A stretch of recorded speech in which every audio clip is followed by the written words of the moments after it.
Hello everyone, welcome to today's lecture. Today we are going to talk about risk management in the sports events. Risk management is very important. When we are going to host events, we have to consider a lot of potential risks. They will prevent us from making this event possible and successful. Right? To develop a risk management plan, to look at all the potential risks, identify this potential risk, and try to solve the problem, minimize the problem. It's very important and crucial, right? So for me, I have been to a lot of different events and also realized risk management was really important was because 2014, when I was in Brazil covering the FIFA World Cups. So that was a match between Spain and Chile. So that was really crucial, important match because as defending champion, if you follow soccer, Spain won the World Cup in 2010. Coming to 2014 FIFA World Cup as one of the big favorite, but they lost their first game to Netherlands. So the second game when they played against Chile was very crucial and very important. They have to win the game in order to make sure they still have the chance to play at the FIFA World Cups. Right? If they lost that game, they basically cannot qualify from the group stages, cannot be advanced to the knockout stages. So that was a very important game. For Chile, it was also very, very important game because they have to beat Spain to make sure they can finish in top 2 in the groups and able to advance to the knockout stages. Very crucial game that took place at the most well-known soccer stadiums in Brazil called Maracanã Stadium. Right? Maracanã Stadium used to be the biggest stadiums in the world that host the soccer competition. That was also the main venues for the FIFA World Cups in 2014, and also a main venue for the 2016 Olympic Games. So the game was started at 6 o'clock. So normally for the reporters, what we do is we were just like hanging around to see whether there's any news that we can report on before the games. And we normally would go inside the stadium 30 minutes before the game start. I mean, some reporters prefer going to the stadium a little bit early to get that prepared. Particularly for those broadcasters, they would like to get things prepared. So they normally will spend, they will normally go to the media, go to the venues a little bit early. So for me, I was in the media center and hanging out with my friends, talking about the importance of the games. Suddenly, I've heard big noises happening in the media center, and the fact that was about 100 fans from Chile who did not have a ticket but really want to watch the game. So they had the fight with the local security and the policemen and brought into the media center, and they tried to go inside the venue, but they did not know how to get to the venue inside the stadium. So they decided to destroy a lot of different things in the media center because they were chased by local police. So about 100 fans. So kind of crazy at that time. And as a reporter, we always think that's kind of very important moment to be reported. So I film a short video and let you know what has happened at that time.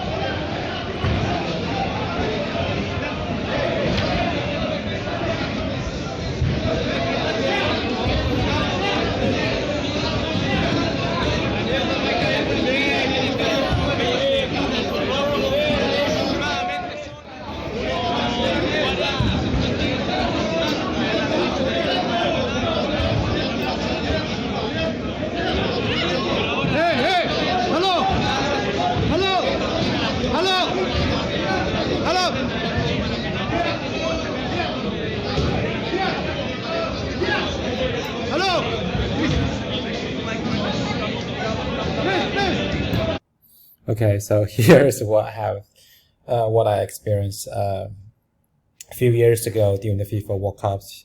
So from that case, that made me realize kind of important for the risk management. So we do need to go and develop a plan. We have to go and predict what kind of things might happen.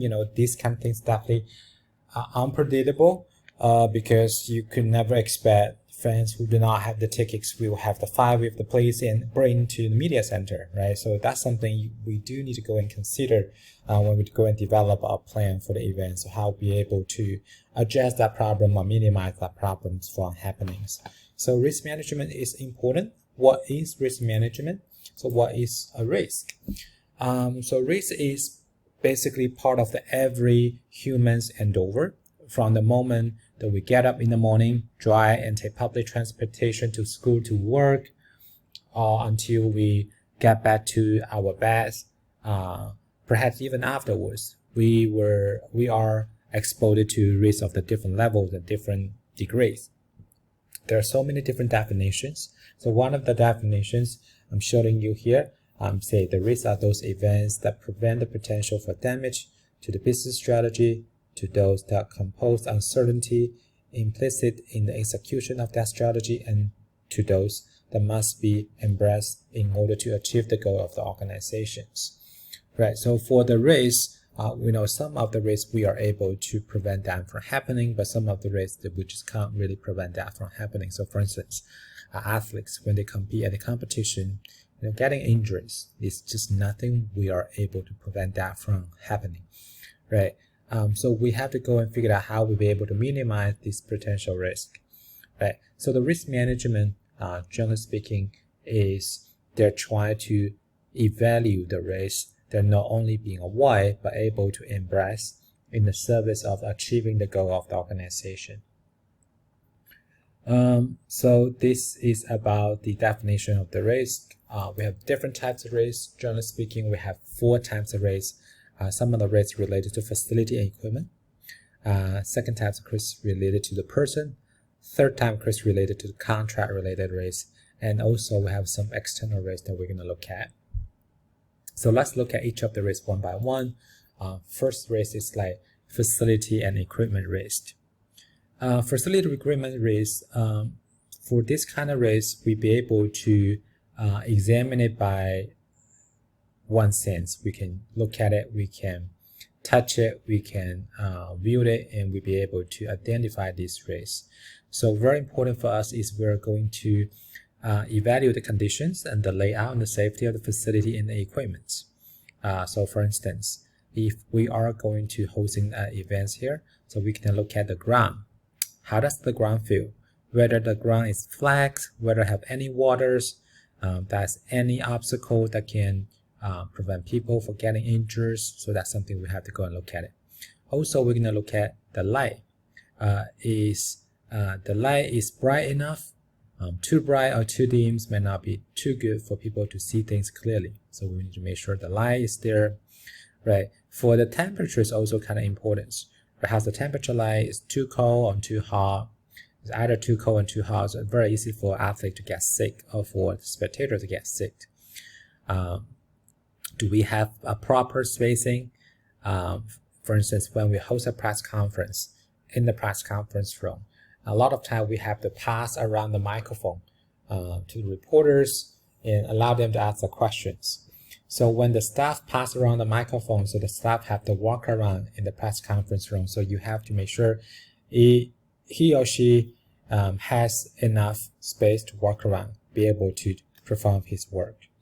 Right. We're also going to look at the conditions of the operational equipments, whether the equipment's working.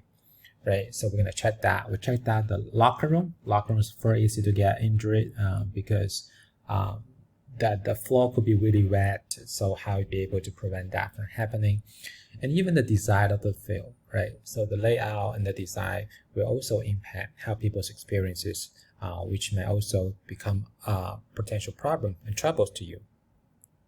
So for hosting the events, the first thing we need to do, either we have our own facility or we can rent the facility, we need to do facility inspections, right? So at least a few days before the events, we need to go around the facility to check all those potential spots that might cause the problems. So we can identify them and then we try to adjust them before the event to come.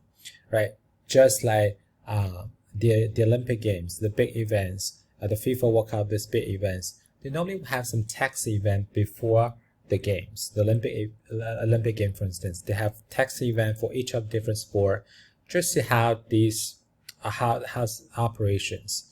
To like to see whether the venues and the procedure have any problem and issues, and they give you the opportunity to identify this problem and issue and adjust that, prevent them from happening when this big event to come. So those are facility and equipment risk. And the second type of risk is related to the person, right? So some of the risks we'll be able to adjust easily when the risk associated with the person could be very difficult for you to adjust. In ideal world, all the men and women should work in the environment of the collaborations and coincidence. Personal and professional conflict should not be existent. Unfortunately, the world that we're living in is far from being perfect. So we have to learn how we're able to work with each other who have very different work ethics or maybe coming from very different background. So when we're hiring people, recruiting people, this hiring process may create potential risk. When we decide to hire people, fire people, hire policy, fire policy, filing policies could also create some problem and issues, right? Whether we'll be able to provide equal pay for the opportunities for everyone who work at the same job. If we cannot provide equal pay, that could also become a future legal issue that we have to deal with. Sexual harassment could be one of the problems that you have to deal with, right? So discriminations is also a big concern for you to have to be aware. For the promotions and opportunities, whether everyone given equal opportunities for promotion is also something you have to go and consider, right? So also employees' job safety, right? Is also something. It's about the personal risk that you have to consider. How should we try to minimize the job personal related risk? Normally, we recommend the events we can develop a program, a handbook to teach people how to deal with certain things. Make sure there are 2 tips here giving you. The first one, we try to get people educated. We'll let you know how we are able to provide a fair working environment, how we are able to minimize this unfairness in the workplace, right? How we are able to minimize the potential discriminations at the workplace. All right, so we provide training, give them education, let them know what they need to do, let them know about the rule. We can set that the rule, we can let them know those rules. We can prevent any violations associated with the rules, right? And the second thing, we can develop manual, teach people how to do it, right? So this is something we can use to try to minimize the potential personal risk. And third type risk is related to contract-related risk. The contract is a legal agreement between 2 or more parties who agree to perform or to refrain from performing the same act now or in the future. Right? What situation that we need to create a contract? A lot of time, right? When we are going to purchasing products, programs, then we have to go and sign a contract. Right? If someone is going to use your facilities, you run a fitness center, someone's using your facilities, right? So they have to sign a contract, become a members, right? You become a member, you have to sign a contract. And also when we run the facility, then we have to sign a contract agreement. When we're done using the facility, we need to make sure nothing has been damaged. Personal travel could also, we have to sign some contract. So when we book hotel, so a lot of time we also have to sign a contract, particularly for the event. We have to hold those rooms for a very long period of times. So we do need to go and sign a contract with the hotel. And also employment contract, right? Either a volunteer, normally they don't have a contract, but for those other employee, they normally either part-time or full-time, they will have the employment contract that we have to deal with, right? So, and also when we sign the sponsors, right? Our sponsor will also need to have a contract. So we have to go and figure out how much money each sponsor have to pay, and what kind of duty do we have to fulfill in order to fulfill the requirements of the sponsorship contract, right? So those are contract-related risk. And the last type of risk is called external risk. External risks are environmental elements that are outside of your control, right? So one of the example, obviously, we are still in the middle of pandemic. During the pandemic, it's definitely external risk, something we can't really predict, and also sometimes something we can't really control, right? We can't really control when the pandemic will be ended, how the progress will be making in each country. We can't really control as event organizers, right? So another external risk is like weather. When hosting an event outside, whether it's going to be a sunny day, a rainy day, that's really nothing we can control. So we have to proactively adopt the programs of the environmental letters that will affect the business when they're out of our control. So we may have to plan if the game is going to be raining outside, should we move these events inside the venues? So that's something we need to think about it. We have to plan it, right? So we also try to forecast the weather that's stable and likely to changes. A lot of time, if the weather is too bad, since we can't really change it, right? Whether we be able to postpone this event to later day. Sometimes we can't really postpone this event to later day, then we have to cancel it, right? And then external risks, a lot of time we collaborate with the insurance company. Having an insurance agreement, they can protect the program facilities. So that's why a lot of time we ask people to go and buy insurance. Having this insurance can really help you to minimize this potential problem and issues. For sports event, one of the big threats we say is terrorism, right?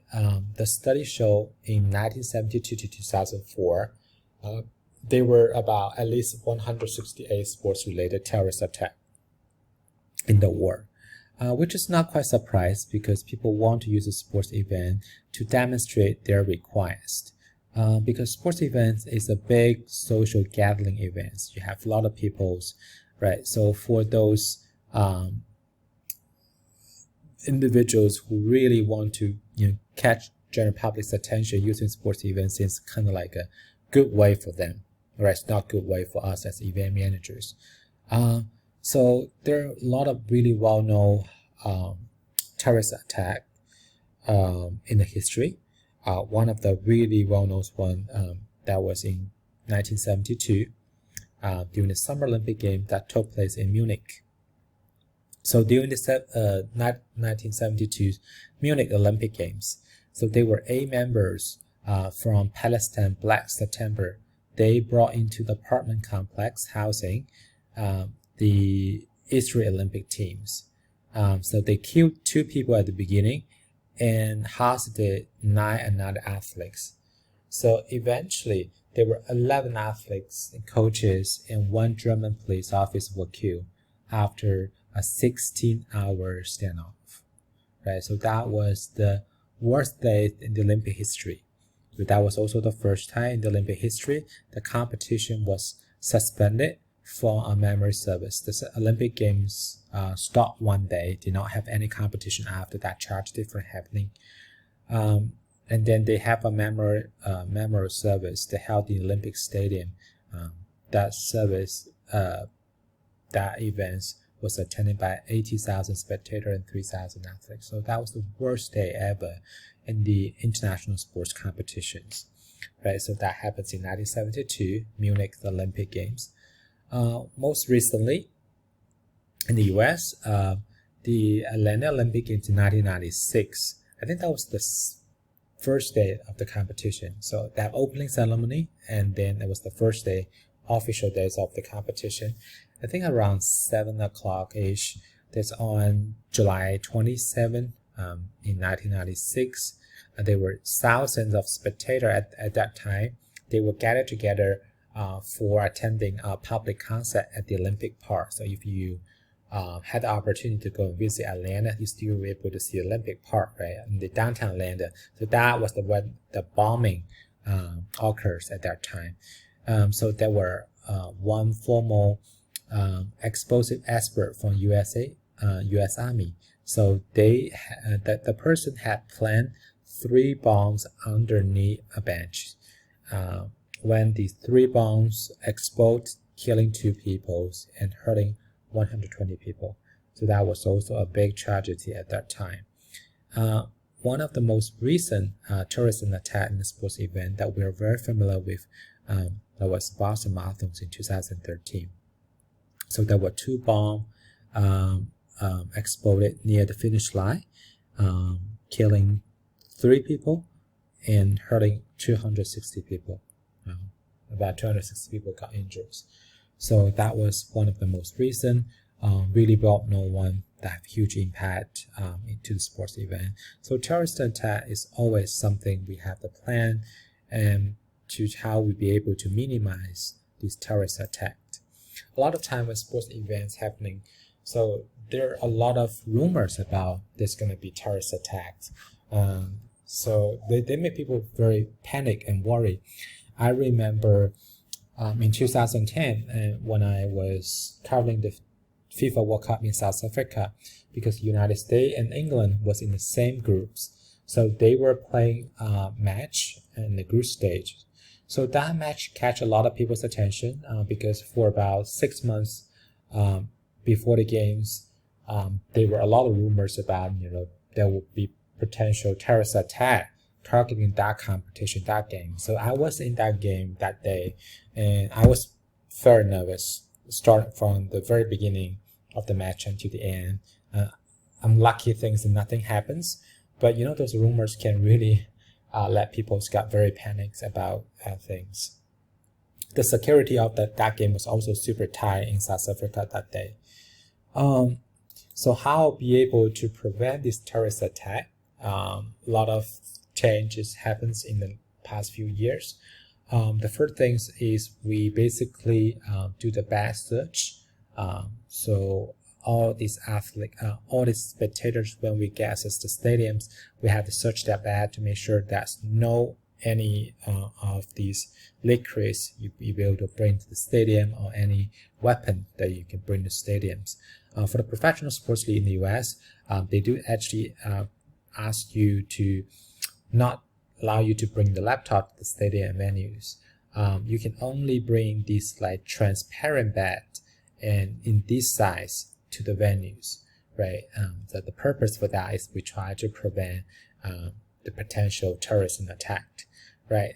We also have the metal detector, right? So you have to gonna check you, and we also have the civilian equipments. We look at what has happening around the venue, and also we introduce some of the policy try to prevent people from bringing some dangerous things to the events.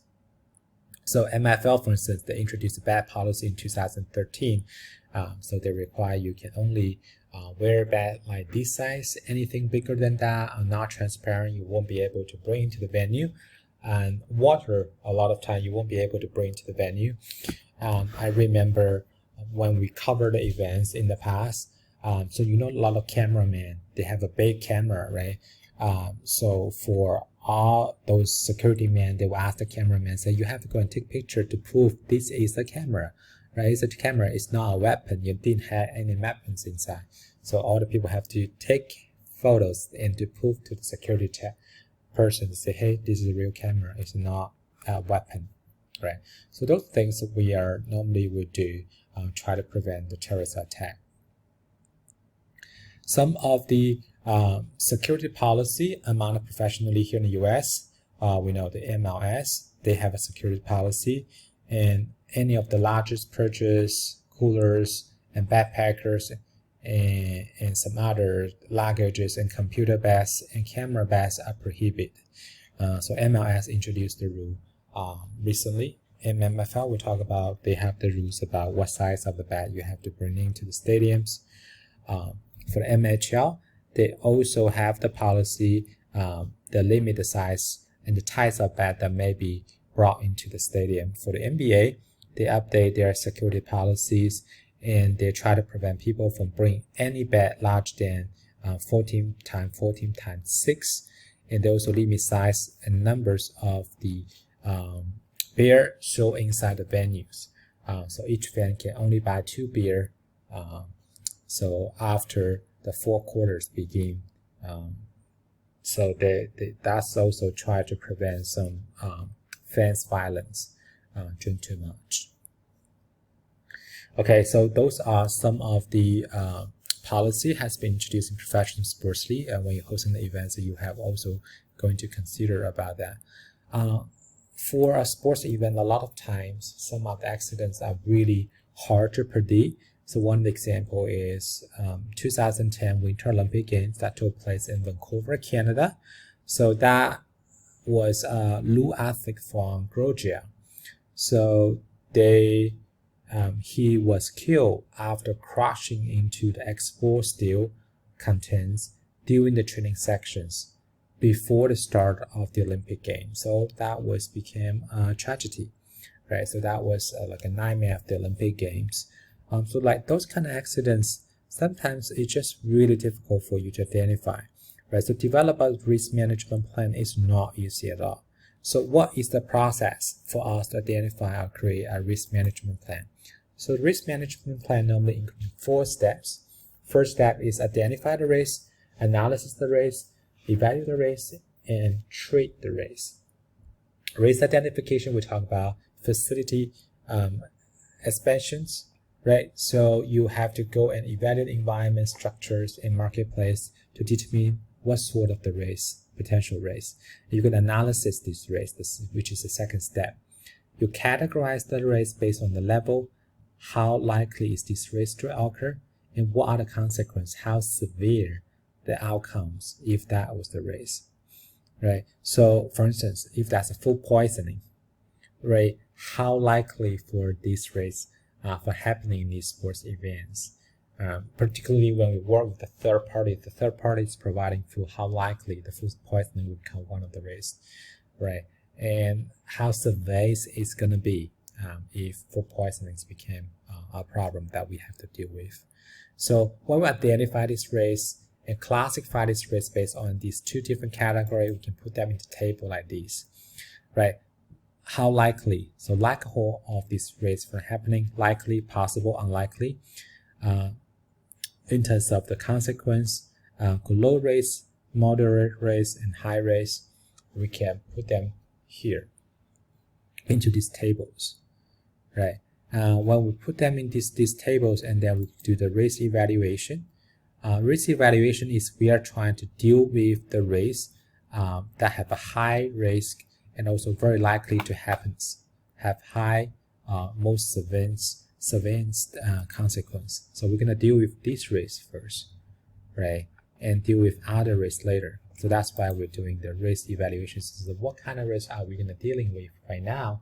What kind of risk we can deal with later, right? So how much resources can we put into deal with those major risks? What kind of resources are we going to delegate it to deal with other risks, right? So the last step, this is the third step, is risk evaluation. Last step is a treatment. How we're going to treat the risk, how we're going to manage the risk. There are 4 common strategies for treating the risk. First one is retain the risk. So we know these things can happen. We're going to accept the risk and working around it. So one of the example for retain the risk is we know athletes will get injured during the competitions, right? When they hurt themselves, it's just nothing else we can prevent, right? So what we can do is we have the trainer stand by outside the competitions, and they're able to provide the treatment immediately to try to help athletes to recover from the injuries, right? So we just have to go and work around on this. And the second thing is we could avoid this, which means we can discontinue the components of the activity considered as a risk. Some of the risks we'll be able to avoid. So for instance, there's a wet floor here, how be able to prevent people to fall down. So we could have these cautions aside, let people to know, hey, here is very wet. Please make sure, be careful, pay attention on this. Third one is we try to reduce the risk. That means we're going to establish a series of control, including supervision, staff training for reducing potential risk. So for this kind of race, reduce the risk, we'll be able to develop all the different procedures, try to make sure these things are not happening. The last one is we'll be able to transfer the risk, move the risk to the third party. In this situation, we might sign a waiver, or ask them to sign. We have an insurance can help us. For the waivers, I'll give you a quick example. Is that if we go to the fitness centers, we become members of fitness centers, we would like to use the facility. A lot of time, you will ask to sign waivers, right? The waiver is saying like, okay, you're using all the equipment, we're giving you provide all the equipment. If you're hurt yourself, you don't know how to use it, but you try to use it by yourself, but you hurt yourself, eventually you're going to be fully responsible for that. We're not going to be responsible for that. We're ask them to sign a waiver.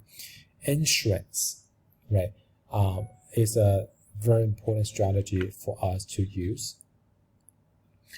So insurance is basically we transfer the risk to the third parties, right? Signing the waiver is we transfer the risk to the individual, but the insurance is we allowing the insurance company being fully responsible for compensating those potential financial loss. Right. What is the insurance? So insurance policy is issued by the company that agree to assume the financial risk of the unfortunate outcome on behalf of the organizer in return for a fee. We all about insurance. So when you have house, you have to buy house insurance. If you have a car, if you're driving a car, you buy car insurance. So those are two very common insurance we purchase. Right? So why do we have to buy car insurance if you don't have accidents? Right? What's the point of having the car insurance? The purpose is just, if very unfortunate, sometimes they may have some car accidents, or maybe you're not hitting someone else, but someone else hit you, then insurance can help you to cover this, right? They can help you to release the financial pressure, and then you don't have to pay thousands of dollars to fix your car. So that's why we have insurance policies. We have two types of insurance. One of the insurance called liability insurance, so that protect themselves from direct expense and legal actions that may result from injuries to spectators or the athletes, right? So that's very common. They will buy some liability insurance for the athletes. For the athletes who will compete at the sports competitions, we normally buy insurance for them. If they got very serious injuries, then you have to spend a lot of money for help them to recover from injuries, right? So if you have the insurance on hand, then it's just very easy. You can ask the insurance company to pay for that, right? Right. So that is about a liability insurance. The cancellation of the insurance are also very important. Sometimes events have to be canceled due to the extreme weathers or due to this, some other issues, due to the financial loss. So if you bought insurance earlier, and then you can ask them to help you pay the sponsor and ticket buyer and some other people who invest in these competitions, and then you don't have to pay for that. So that is kind of good for having this cancellation insurance. So one of the examples last year, 2020, during the pandemic. So for major Grand Slam events, Australian Open did not impacted by the pandemic because Australian Open was held before the pandemic started, and then French Open rescheduled. Wimbledon canceled the entire event. U.S. Open also has been relocated to hosting that event and also rescheduled for the competitions. So people will ask, how come Wimbledon's able to cancel this event? So is that they didn't worry about those potential financial loss, like lost these broadcasting right revenues and losing these ticket revenues, and then cost them big trouble. The reason Wimbledon was so confident they'd be able to cancel that race was because they bought a very good insurance. They can cover all those potential financial loss for not having an event last year. So this is how we normally use insurance. Sometimes they can protect us. for sports events, what will be a threat to the events? What kind of thing that we have to pay attention on? First thing we have to pay attention on is the medical attentions. So we talk about people get injured, got sick. That very often, like the spectators got sick, are very, very common. So for us, what we have to do is we're trying to have staff should have CPR, we have first aid, we have AED certified, and also people are able to call 911 if that's necessary, right? Second thing we have to concern about is heat-related issues. So one of the examples during the 2012 Boston Marathons, there were about 2,000 runners throughout treatments for dehydrations. So if weather is really hot and can really impact the athlete's health, that's something we have to go and consider. Lighting safety is important when we have the competition at night. Lighting can at night, so that's a very big concern. For the lighting safety, we talk about lighting can travel as fast as 25 miles, about 40 kilometers. So from the urgent before a strike, so that's something we have to consider if that's a potential lightnings will impact the competition. And the equipment and supervisions are also very important, right? We talked about previously how we'll be able to maintain our facility to make sure everyone being protected during the process. Okay, so this is about risk management, right? We talk about different topics. We talk about different types of risk, 4 different types of risk. We also talk about the risk management process, 4 different steps. We also talk about risk treatments, which is also 4 different types of treatments. Okay, so that's it for today's class. Thank you so much for watching. I will see you guys next time.